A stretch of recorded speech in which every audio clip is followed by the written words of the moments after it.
పాటు ప్రొఫెసర్ మురళీ మనోహర్ గారు జాయిన్ అయ్యారు, academician, AP central university senate member కూడా. వారిది మాట్లాడే ముందర 2016, 2026 ఈ రెండు సందర్భాల్లో అమిత్ షా గారు ఏం మాట్లాడారో చిన్న క్లిప్ అది చూసేసి వారి దగ్గరికి వెళ్ళాం. ऊपर नरेंद्र मोदी की सरकार है, नीचे भाजपा की सरकार बना दीजिए. घुसपैठिए तो दूर, परिंदा भी सीमा के इस पार पैर नहीं मार पाएगा. ऐसे सीमाओं को सील कर देंगे. एक मैंडेट और दे दो, पूरे आसाम को हम घुसपैठिए के कब्जे से छुटाएंगे. ऊपर नरेंद्र मोदी की सरकार है, नीचे भाजपा की.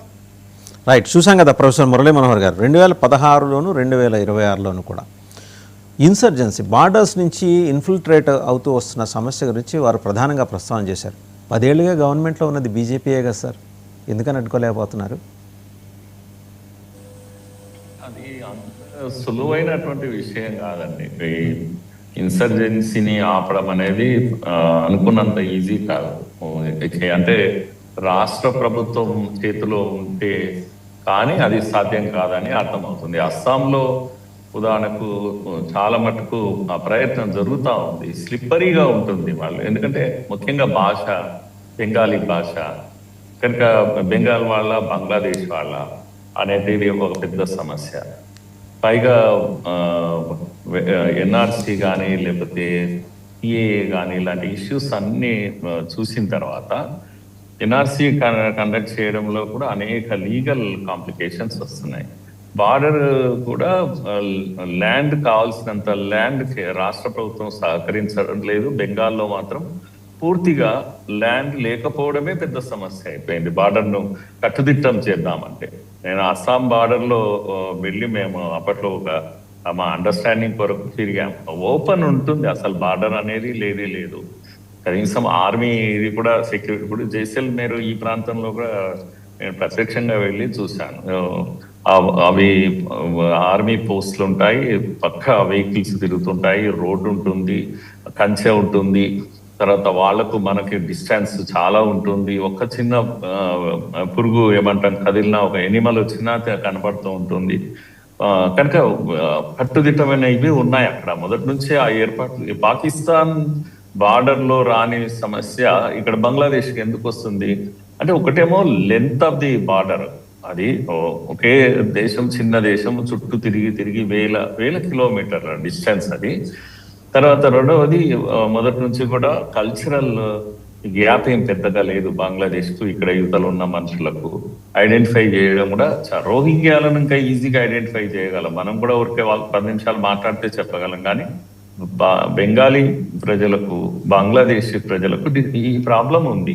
అయితే మీరు అన్నట్టుగా ఈ కేంద్రానికి పట్టు రాకపోతే, రాష్ట్రం అనేది లేకపోతే మాత్రం అది రాష్ట్రం పోని సహకరించినా ప్రాబ్లం లేదు, సహకరించట్లేదు. ఎందుకంటే ఆ ఓటు బ్యాంకే గెలుపుకు దారి తీస్తా ఉంది. మమతా బెనర్జీకి ఊపిరాడదు అక్కడి నుంచి ఆపేస్తే.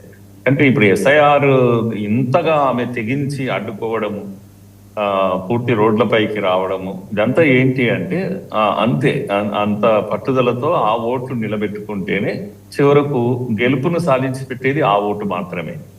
అంత క్లియర్ గా ఉన్నారు. ఏది ఏమైనా సరే కాపాడుకోవాలి అన్నప్పుడు కేంద్రం ఎక్కడో ఉన్న కేంద్రం వచ్చేసి ఇప్పటికిప్పుడు వాళ్ళందరినీ మిడబట్టి దొబ్బేటువంటి పరిస్థితి లేదు. ఎస్ఐఆర్ కారణంగా భయపడి వరుస పెట్టి బార్డర్ లో నిలబడి పరిగెత్తుతున్నట్టు సీనరీ కొంత కనపడ్డా మళ్ళా కొంత తగ్గింది. వాళ్ళకి ఏర్పాట్లు చేస్తున్నారు పగడబందిగా ఇక్కడే ఉండడానికి. ఎందుకంటే ఆధారు లేకపోతే ఐడి కార్డు మీకు కావాలి, ఎన్నికలకు మీకు ఏం కావాలి అవి మా దగ్గర ఉన్నాయి, ఎట్లా తొలగిస్తారు? లీగల్ కాంప్లికేషన్ వస్తుంది. విదేశస్తుడని తెలిసినా కళ్ళ ముందు మీకు అర్థమవుతున్నా మీరు ఆయన్ను పంపించేటువంటి దీనిలో సమస్యలు వస్తూ ఉన్నాయి.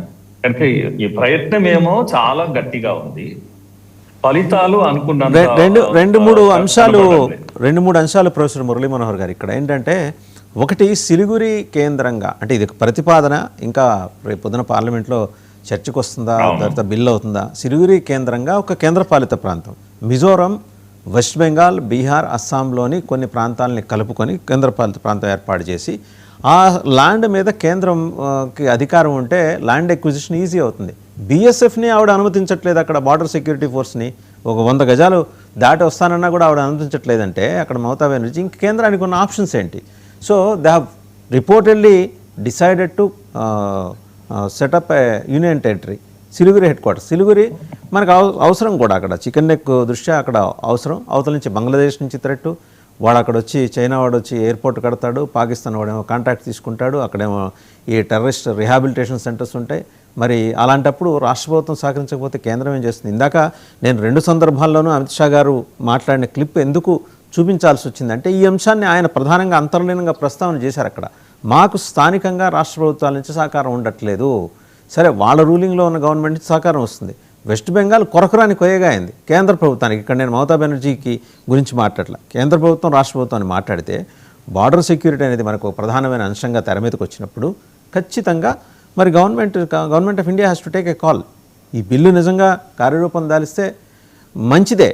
అప్పుడు ఈ మత ఛాందసవాద శక్తులు బంగ్లాదేశ్ నుంచి ఇక్కడ జ్వరపట్టడానికి అడ్డుకట్ట వేసే ఒక ప్రయత్నం జరుగుతుందనేది బహుశా ఆయన భావన కావచ్చు అనుకుంటున్నాను. మీరేమంటారు? అది నిజమే. ఒకవేళ అది కార్యరూపం దాలిస్తే మీరు అన్నట్టుగా ఒక కేంద్ర పాలిత ప్రాంతంగా, ముఖ్యంగా చాలా సెన్సిటివ్ ఇది చికెన్ నెక్ల వీటివన్నిటి కూడా బంగ్లాదేశ్ కూడా బెదిరించడం లాంటివి మొదలైంది కదా. ఇప్పుడు అనేక చైనా కన్నుంది దానిపైన. మన ఎనిమీస్ అందరికీ అక్కడే కన్నేసి పెట్టారు. ఎప్పుడైనా బలహీనంగా ఉండే దగ్గరనే మనకు పుండు ప్రారంభమవుతుంది మనిషి శరీరం. కనుక ఇక్కడ కూడా అంతే. కిషన్ గంజ్ జిల్లాలో మనం ఎక్కడ పర్యటన చేసినా మనం దేశం ఎంత ప్రమాదంలో ఉంది అర్థమవుతుంది. కనుక ఇప్పుడు ఆ ప్రపోజల్ ఏదైతే ఉందో అది వర్కౌట్ చేస్తూ ఉన్నారు. కానీ దానికన్నా ముందు అసలు బెంగాలే పవర్లోకి వస్తే ఏదో ఒకటి సాధిస్తాం కానీ అటువంటి సంకల్పం కూడా ఇప్పుడు కనబడతా ఉంది బీజేపీలో. దానికి ఆల్రెడీ పెళ్లి ముందా, అదేదో ఉందా, కోడి ముందా, ఎగ్గు ముందా అన్నట్టుగా ఉంటుంది ఇది. కనుక అధికారంలోకి వస్తే చేస్తాము, రావడానికి ముస్లింలు అక్కడ ఓట్లు వేయాలి, వాళ్ళు ఖచ్చితంగా నిర్ణయం తీసుకున్నారు. ముఖ్యంగా బంగ్లాదేశీ ముస్లింలు. దీంట్లో మధ్యలో బంగ్లాదేశ్ నుంచి వచ్చినటువంటి కమ్యూనిటీ ఏదైతే దళిత్ కమ్యూనిటీ, వాళ్ళు కూడా బాధపడుతున్నారు. పోయినసారి మాకు అధికారం వస్తుంది అని అన్నారు, మాకు ఓటుకు వస్తుంది అన్నారు, రాలేదు.